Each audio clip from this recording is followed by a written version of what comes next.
On the morning of March 7, 2014, around 7:45 a.m., 911 operators received a disturbing call. It was from a clerk working at Fisherman's Cove Food Mart in Port Bolivar, Texas. The guy who delivered Budweiser products to the store had gone behind the dumpster to dispose of some trash when he came across a horrific scene. He hurried back into the shop and told the man behind the counter that there were 2 bodies by the dumpster and that he should contact the police. He said that before he calls, though, to please go and check to make sure they are just mannequins. The clerk quickly confirmed upon returning they were not mannequins. Who were these victims, and who was the monster who had murdered them and threw them out like trash?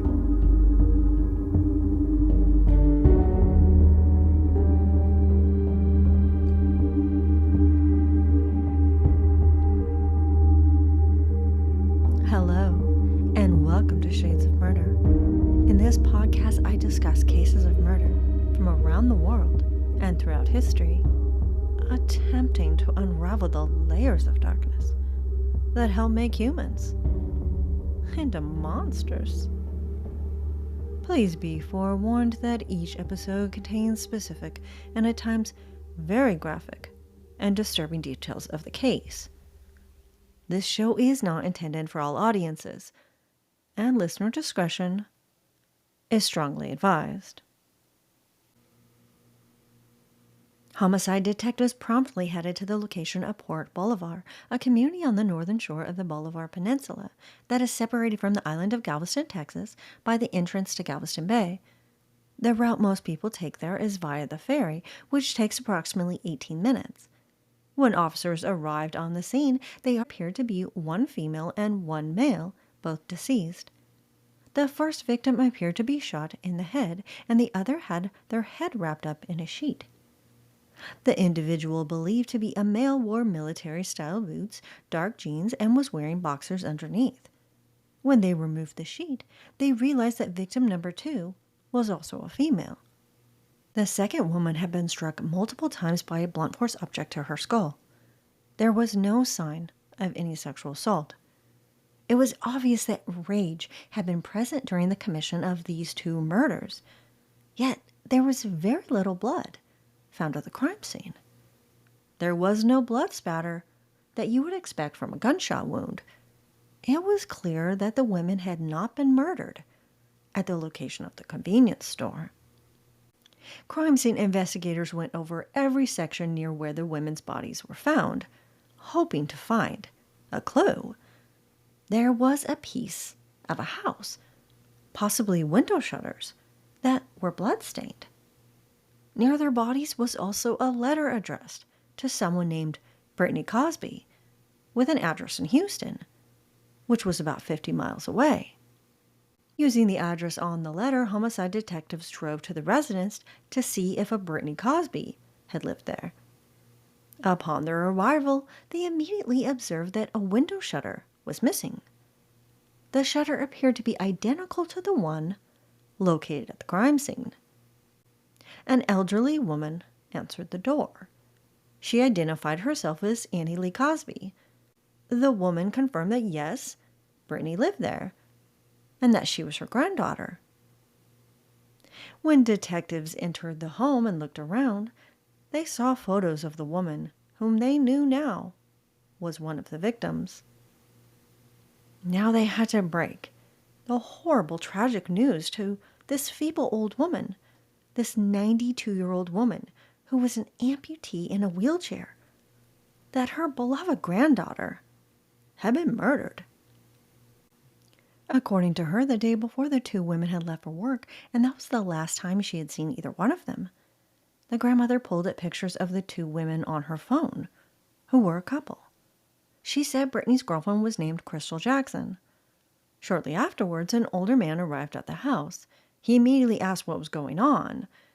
When officers asked if he was Brittney Cosby's father, the man confirmed that he was, and then officers told him that his daughter was found dead. The man broke down in tears, asking what had happened. The main officer, who was a father himself, sympathized with what the man must be experiencing. When asked what vehicle the women drove since the car was missing, it was described as a 2006 two-toned gray Kia Sorento. Officers asked Brittney's father if the couple had any known enemies, to which he simply stated, no. When they mentioned to him that they noticed one of the window shutters was missing from the house, he claimed that it had been that way for a while.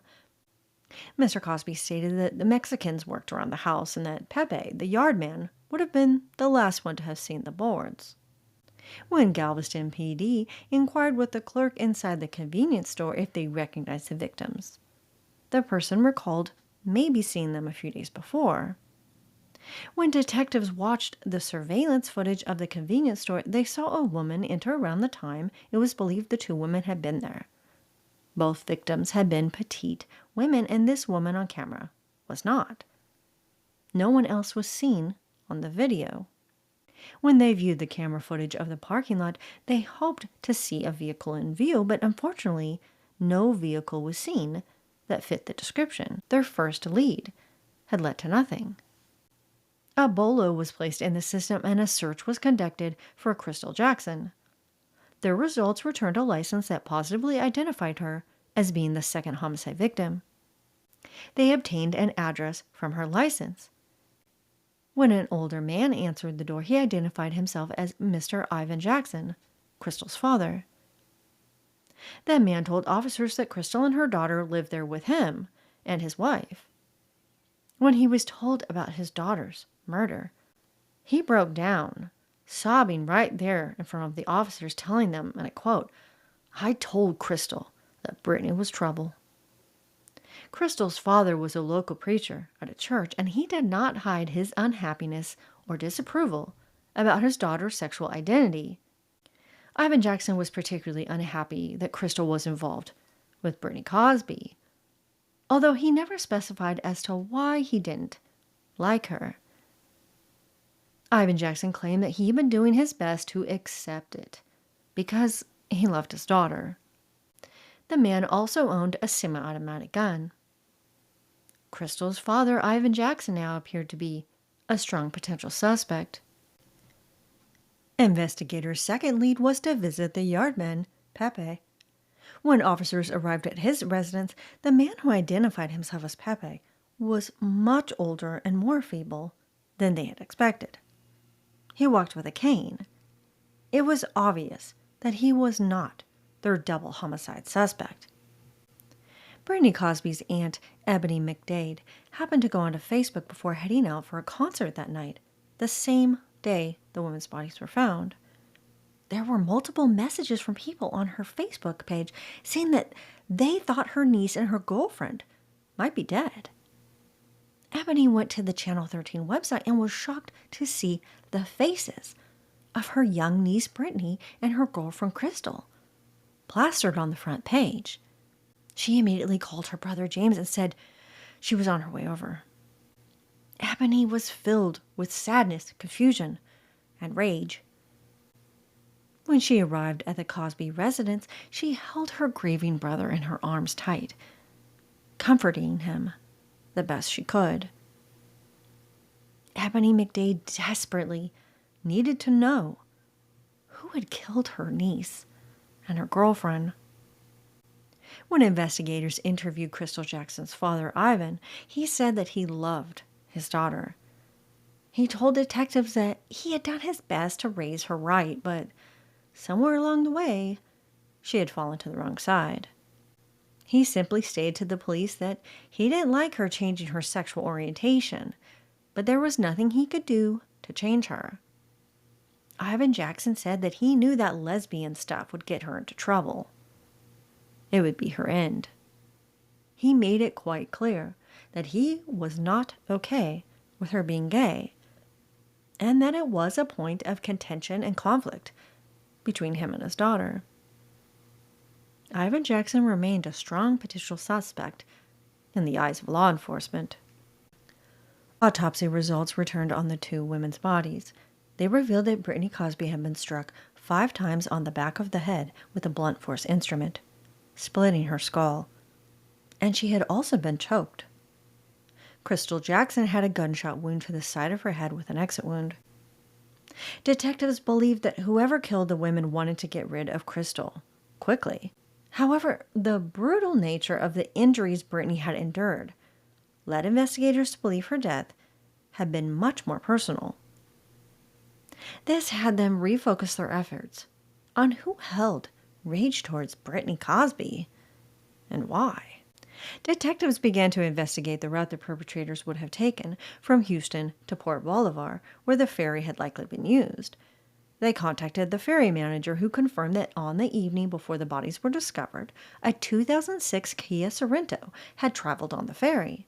The manifest stated that at 9:18 p.m., the Kia crossed over, and that exact time, the ferry surveillance shows a two-toned gray Kia Sorento arriving. But officers couldn't see inside the windows to verify who was driving the vehicle.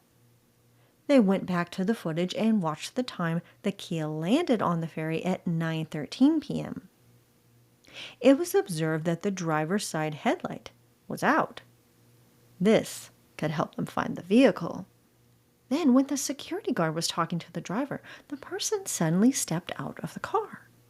The camera was too far away, unfortunately, to make a clear identification, but the person appeared to be male in build and height. The individual towered over the vehicle. Officers next interviewed the security guard at the ferry. She remembered that it was an older black man who had been well-groomed. She also noticed that the man didn't seem to be familiar with the vehicle. The security guard helped officers sketch an image of the driver. Unfortunately, when the sketch was done, the image failed to match either Ivan Jackson or James Cosby. Police were completely lost on who they should be looking for. Then officers decided to take a closer look at the autopsy report. It specifically said that Crystal Jackson had been shot with a high-caliber firearm, which did not match the .25 caliber gun that her father, Ivan Jackson, owned. At that point in the investigation, the police pretty much ruled him out as the perpetrator of this vicious double slaying. Homicide detectives were growing increasingly more frustrated, and they were stumped by who had killed these two young women.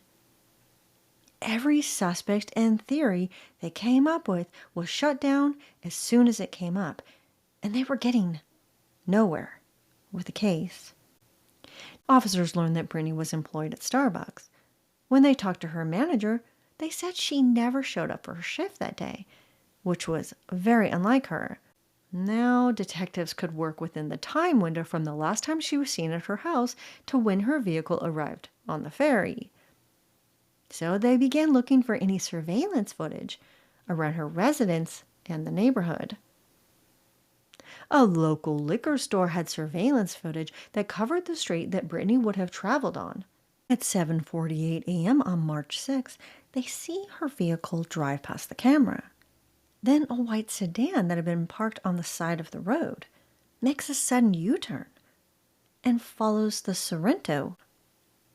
The vehicle was identified as a white Hyundai Sonata. But who was driving the car, and why were they following these women? Around 12 hours later, at 7:43 p.m., what appears to be a Kia Sorento pulls up and parks at the same corner. The car had been coming from the direction of Brittney Cosby's residence and was now headed in the direction of Galveston. Detective Kilburn received evidence returned from the crime lab. It was a fingerprint that had been lifted from a piece of paper that had been wrapped around the blood-spattered window shutter board. The way it was wrapped around the board indicated that someone had been using it to carry the shutter. The left fingerprint was identified to be James Larry Cosby's, Brittney's father. At the very least, officers now realized that he was involved in the disposal of the two women's bodies. When homicide investigators arrived at the Cosby residence, James Larry Cosby was not there. He was attending a vigil for his daughter and her girlfriend. There was a caretaker at the house looking after Brittney's grandmother.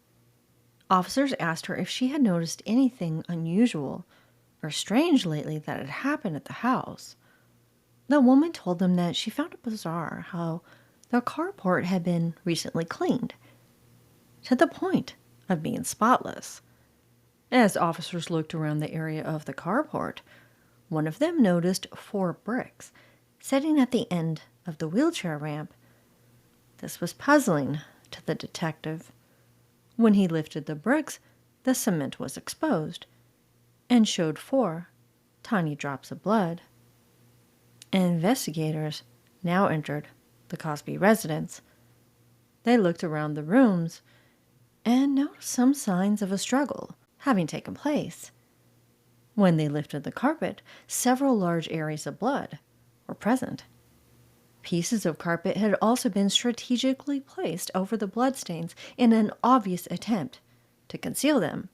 When luminol was sprayed in the living room, which had been made into James Cosby's bedroom, it lit up everywhere, showing where the blood had been. Homicide detectives went to the local church where the vigil for the 2 women were being held to bring in James Larry Cosby. Once the vigil had ended, sheriff's investigators approached Brittney's father and asked him to come down to the station with them to answer some additional questions. When asked to describe his movements on March 6th, he said it was just an ordinary day. The 2 women had gotten up, were getting dressed for work, and getting Zanaya ready for school. Then the women left, but Crystal's daughter was still at the house. He thought that maybe they had just run to the corner store or something and would return shortly. James Cosby claimed that he never saw either of the women return, and that he was at home all evening long. Detectives point blank asked him where the vehicle was. He replied that he couldn't help them because he didn't know where it was. A buccal swab was taken and his cell phone seized. Cell phone records showed that James Cosby had called a woman by the name of Kimberly Pierce multiple times on the day of the murders. When Kimberly Pierce was brought in for questioning, she was driving a white Hyundai Sonata, the vehicle which appeared to be an exact match to the Sonata seen on the surveillance video. Kimberly Pierce confirmed that she was the one driving the Sonata that morning that took a U-turn and followed the Sorrento. Kimberly said that she was en route to see James Cosby at his house that morning, but when she saw him drive past her in his daughter's vehicle, she turned around to follow him. She claimed that the 2 of them spent the day together, but then she left around 3 o'clock to pick up her children from school. Detectives had no reason to believe Kimberly Pierce had played any role in the women's deaths or the dumping of their bodies. 1 month passed without any additional movement on the investigation. An FBI cell phone analyst reported to investigators that James Cosby's phone showed how his movements on the day the women disappeared took him from Houston, traveling down to the Bolivar Peninsula, and then back up to the Ritz, a strip club in Houston. On April 17, 2014, the vehicle had finally been located. The Kia Sorrento had been parked at the strip club in Houston after the bodies had been dumped at Port Bolivar and was later towed by the club's owner to a lot. Police first tested the vehicle's headlights. The driver's side headlight was not working. Then officers opened the trunk. Inside the hatch of the Sorrento was a bloodbath. There was blood everywhere. By the luggage rack, officers discovered a bullet. There were fibers around the bullet that were consistent with the hair weave that Crystal Jackson had been wearing the day her body was found. The bullet was found on the trunk side of the back side, which indicated that the tailgate must have been opened when the bullet was fired. This led homicide detectives to believe that Crystal Jackson was murdered outside the vehicle under the carport. Crime scene analysts also determined that cigarette butts left inside the vehicle matched the DNA of James Larry Cosby. Officers still needed one more piece to complete the puzzle. They needed to talk to Crystal Jackson's 5-year-old daughter, Zanaya. According to Zanaya, after she got ready for school that morning, her mom told her to wait in the car. She put on her seatbelt and waited for her mom and Brittney to arrive. As Crystal's 5-year-old daughter, Zanaya sat in the back seat. Then she watched as her mom went back inside the house. But then she never returned. She sat inside the car, but then all of a sudden she heard a sound that came from outside. Zanaya told officers that there was a bad man there, so she hid so he couldn't find her. Then she heard a zzz and a boom as if someone was lasering someone. It was believed that while Krista was putting Zanaya into the car, Brittney and her father had an altercation. The fight escalated. James Cosby lost it and beat his daughter to death. Crystal had suddenly re-entered the house and witnessed the scene. She ran to the side of the house to escape him, but he caught up with her, shooting Crystal in the head. In June 2015, James Larry Cosby, then 46, was charged with capital murder for the first-degree deaths of 24-year-old Brittney Cosby and 24-year-old Crystal Jackson. He pleaded not guilty. His murder trial would begin the following June. His defense counsel did their best to poke holes and conjure doubt into the jurors' minds. They pointed out that their client had willingly sat with detectives, speaking with them for more than 6 hours. James Cosby's attorney also addressed how the prosecution did not present any evidence as to where Crystal Jackson had been murdered. Attorney Greg Russell asked how the defendant could be convicted of capital murder when the requirements were not met, citing how there was no evidence of a murder weapon and there was no proof that the women had been killed during the same criminal transaction. Assistant District Attorney Paul Love stated to the jury that there was no known reason, no motivating factor as to why the defendant murdered his daughter and her girlfriend. However, the evidence they would present to them would show how he had boxed himself into a corner during the investigation, and the truth was revealed. The circumstantial evidence was very strong against James Larry Cosby, and after a few hours, the jury returned with their verdict. They found him guilty of capital murder. Under the capital murder sentencing guidelines, he automatically received life imprisonment without the possibility of parole. A formal sentencing hearing where loved ones could provide impact statements to the court was later held. Crystal Jackson's father, Reverend Ivan Jackson, told the media that he, along with his wife and their church family, were praying that James Cosby be given life without the possibility of parole, noting how killing him would not bring either of the girls back. It was shared that Brittney Cosby was utterly devoted to caring for her grandmother. People said that she was generous and kind and would have helped anyone, whether she knew you or not. For Brittney, it was all about the church, her grandma, her work, and of course Crystal and Zanaya. For the ID show See No Evil, Crystal's father, Ivan Jackson, discussed how absolutely devastating it was to learn that he had been a suspect in his daughter's murder. They may not have seen eye to eye on her relationship with Brittney, but he loved his little girl dearly, and it was the worst day of his life when he lost her. The only thing that kept him going that day, and since then, had been holding on tight to his granddaughter Zanaya. It is important to discuss this case through two different lenses. One, who the victims were, and their likelihood of becoming a victim of violence.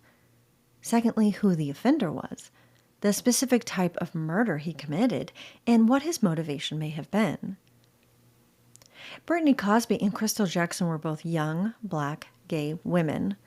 Their age, race, and sexual identity placed them at an extremely high risk of becoming victims. They were both very vulnerable to becoming a statistic of violent crime. Violence against the LGBTQ community has existed at least since its documentation of recorded crimes aimed toward them during the 1960s, when the movement really began to gain momentum. Violent crimes across the country have significantly declined in recent years, and at least on the surface, tolerance and acceptance of the LGBTQ community has greatly increased. Yet the crime data shows the opposite to be true. The recent pushback against LGBTQ rights and protections in legislations has only escalated the violence committed against them. Hate crimes have greatly increased in the last several years. The FBI reported that in 2023, 2,402 incidents were reportedly related to sexual orientation, which was up from 1,947 incidents the year before. Hate crimes have only continued to rise over the last 4 years. Crime data shows that 1 in 5 hate crimes are anti-LGBTQ. Data collected from the 2022 and 2023 National Crime Victimization Survey showed that people who identify as LGBTQ are 5 times more likely to become victims of violent crime than those who are non-LGBTQ identifying. They are 9 times more likely to experience violent hate crimes. Non-whites face an even higher chance of being victims, with Black LGBTQ individuals being the highest risk group, followed by Hispanics and then whites. To put this in perspective, the rate of victimization for someone who is non-LGBTQ is 21.1 per 1,000. For those who identify as being LGBTQ, it is 106.4. Black LGBTQ identifying individuals were victimized almost 2 times the amount at a rate of 204.8 per 1,000. Hispanics were victimized at 120.8 and whites at 83.7. The National Crime Victimization Survey is different than crime data statistics that are gathered by the FBI. These surveys are conducted anonymously throughout households in the United States, where any person who is 12 years or older can participate. This includes reporting property and violent crimes they experience, whether or not they have reported them to the police. They are conducted by representatives of the U.S. Census Bureau, either by phone or in person. The reason why NCVS, or National Crime Victimization Survey, and similar methods for the analysis of crime data are so critical to understanding the serious risk the LGBTQ community in particular faces is that many police agencies don't even report these crimes.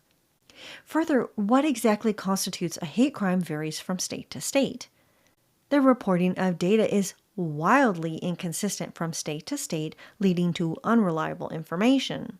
Alabama reported only 9 bias-motivated incidents, whereas Kentucky reported 379, although both states are located in the South and have similar populations and demographics.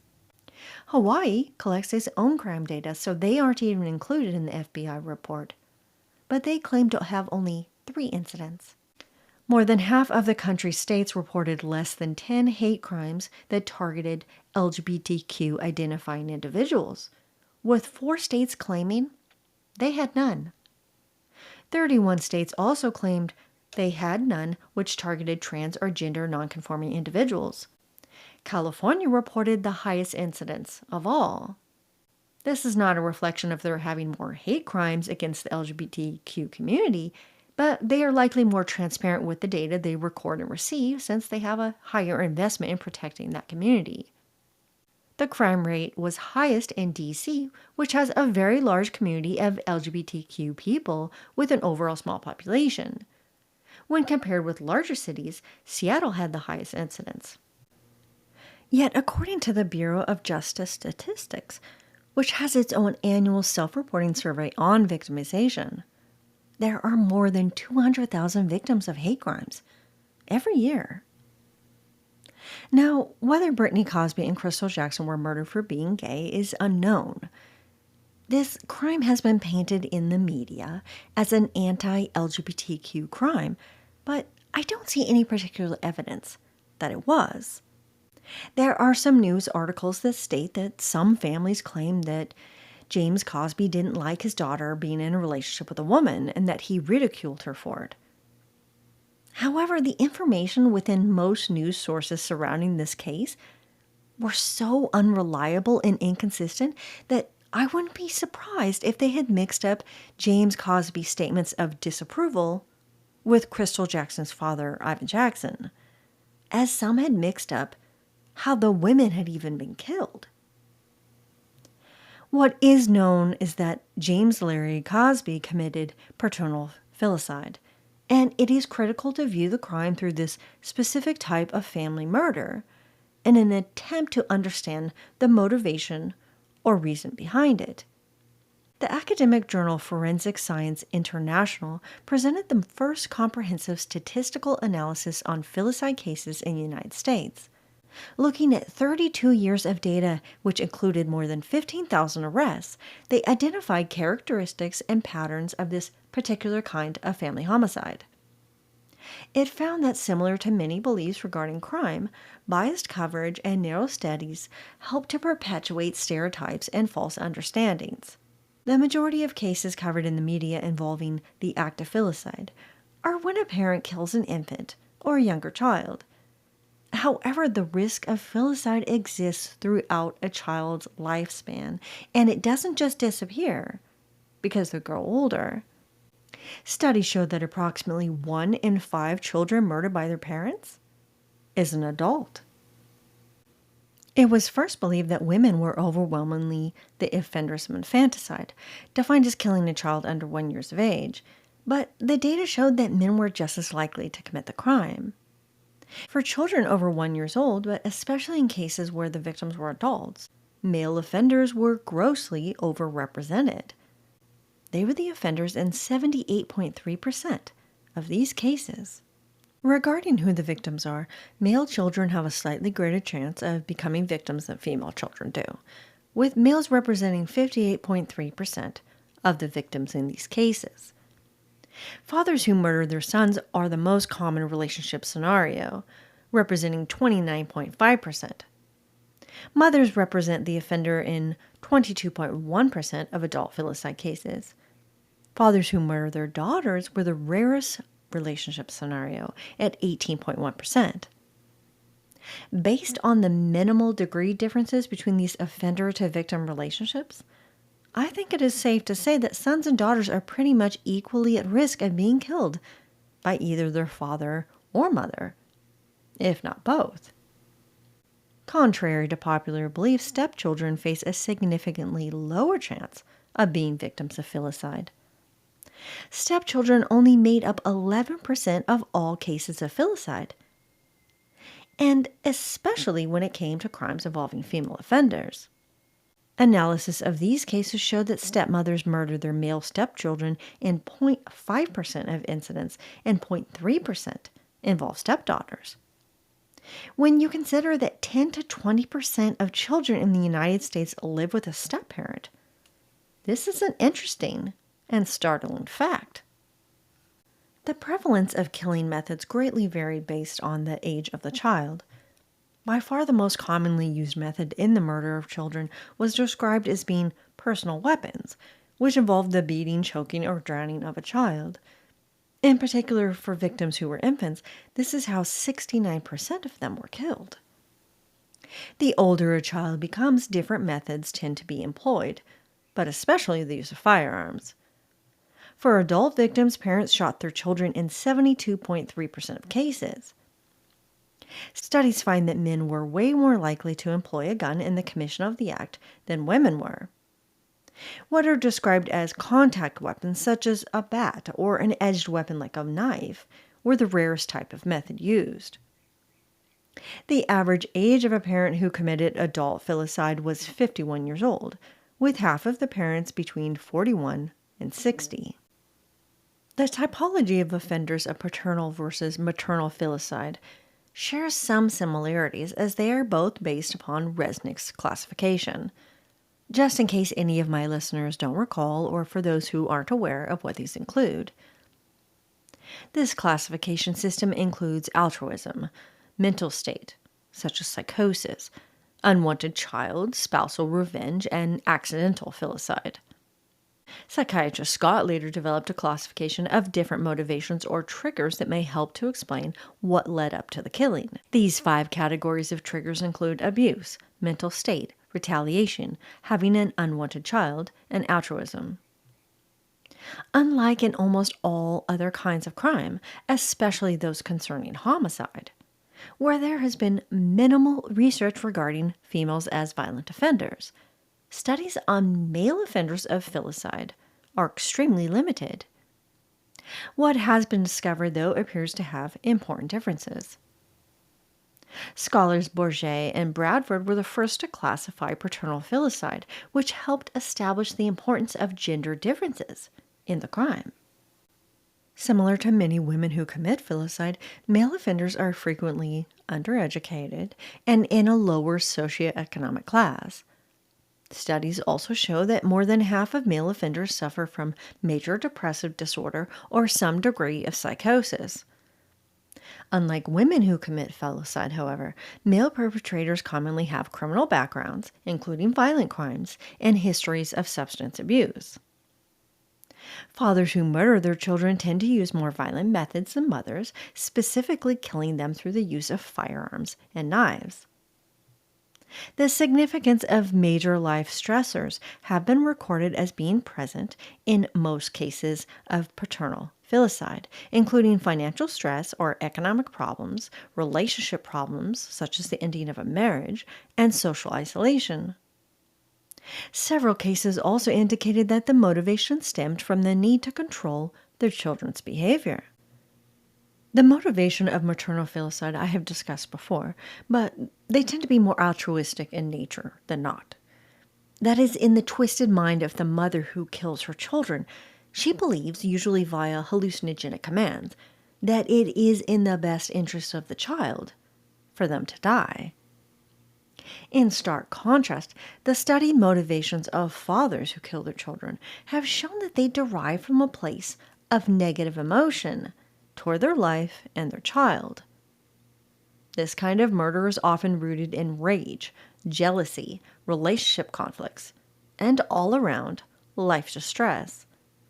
They blame their children, and often the mother, for their failures, their lack of happiness, and all around dissatisfaction with their life, and act out in this rage. The crime is not necessarily premeditated more by fathers than mothers, but when men snap and murder their children, they often engage in much more violent ways. In the case of Brittney Cosby, it is difficult to apply a motivation or trigger to her father killing her, because the reason behind why he murdered her is still unclear. This case has been placed within the framework of an anti-LGBTQ crime, but I am not certain that it is. It is important to realize that just because Brittney and Crystal were in a gay relationship, it doesn't necessarily mean that this was the primary reason they were murdered.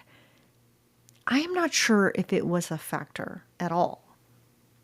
In the documentary I Loved My Daughter, it is addressed how it was Crystal Jackson's father who was the police's primary suspect because he openly disapproved of her sexual identity, and especially her relationship with Brittney Cosby. Not at any time during this documentary was it even implied by her Aunt Ebony or anyone in her life that Brittney's father had any issue with her being a lesbian. The homicide detectives never brought up this point, and in fact discussed how they believed James Larry Cosby was envious of his daughter's life, especially her relationship. His motivation for killing her was likely from a place of jealousy, rage, and dissatisfaction over his own pathetic existence, rather than over her being in love with a woman. So who was James Larry Cosby? He was a convicted sex offender. He was a career criminal with multiple assault and weapons charges. And he was a worthless absentee father and son. In 1994, James Larry Cosby was convicted of sexually assaulting a 22-year-old woman. He was given 10 years in prison, for which he served his full sentence.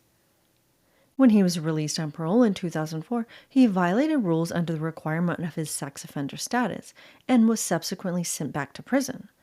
He had only been released from prison since October of 2013.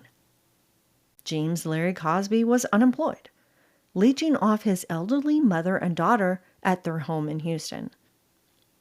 One of the traits of studied psychopathy in similar violent offenders has been parasitic behavior. These kinds of individuals don't want to earn anything for themselves.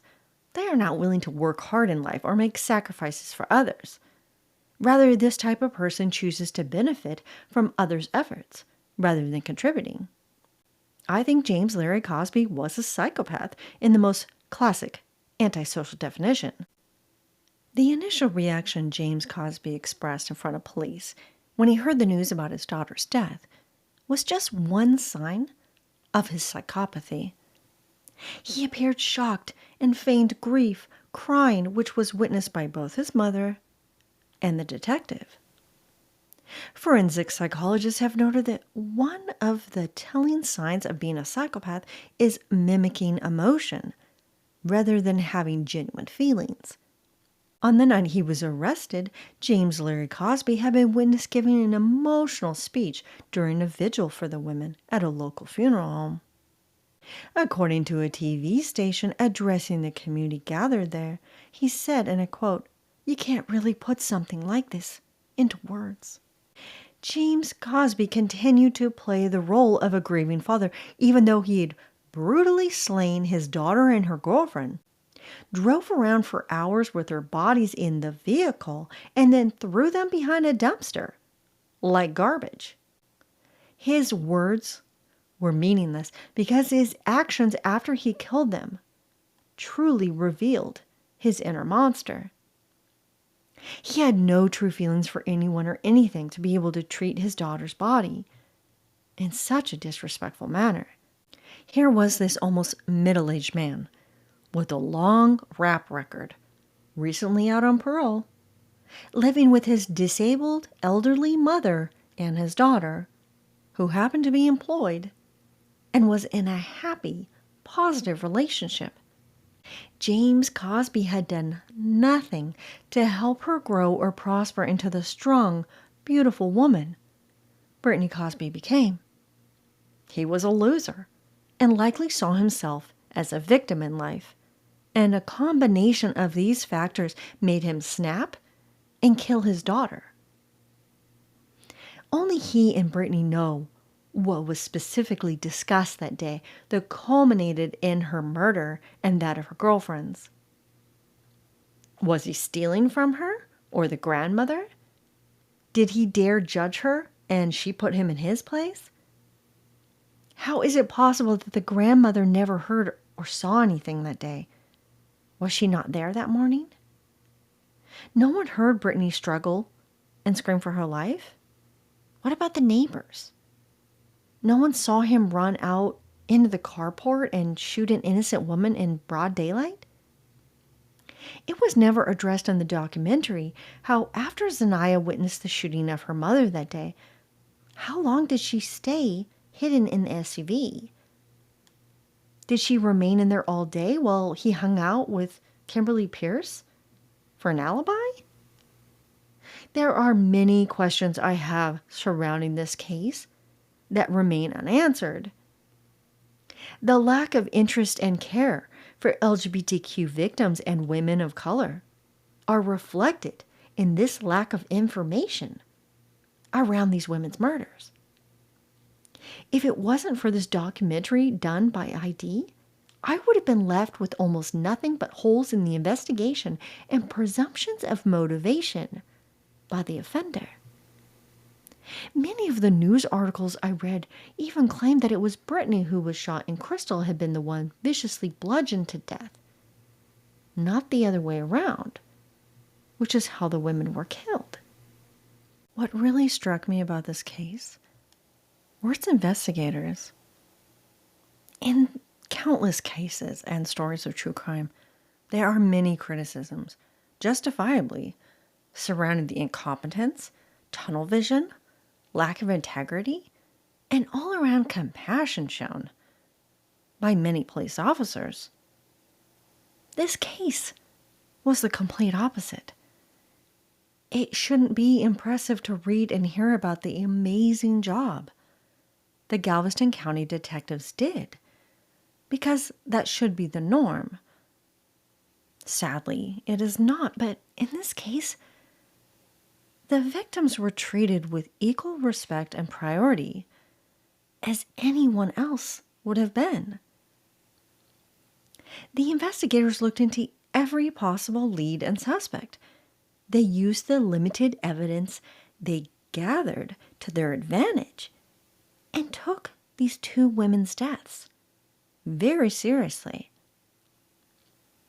They cared about searching for the truth behind these two brutal, senseless murders and bringing these women's killers to justice. Brittney, Cosby, and Crystal Jackson were buried at Houston Memorial Gardens in Pearland. Crystal Jackson's father, Ivan, was granted full custody of his granddaughter, Zanaya. The main homicide detective on Crystal and Brittney's case created a very tight bond with the Jackson family during the investigation and after, sharing in their devastating loss. He has maintained a strong connection with the family over the years and even became Zanaya's godfather. The love these two young women shared will forever be reflected in the life of Crystal's little girl and those who loved them. Thank you so much for listening to the heartbreaking case of Brittney, Cosby, and Crystal Jackson. If you have any questions, comments, ideas for future episodes, I would love to hear from you. You can find my contact information in the episode description.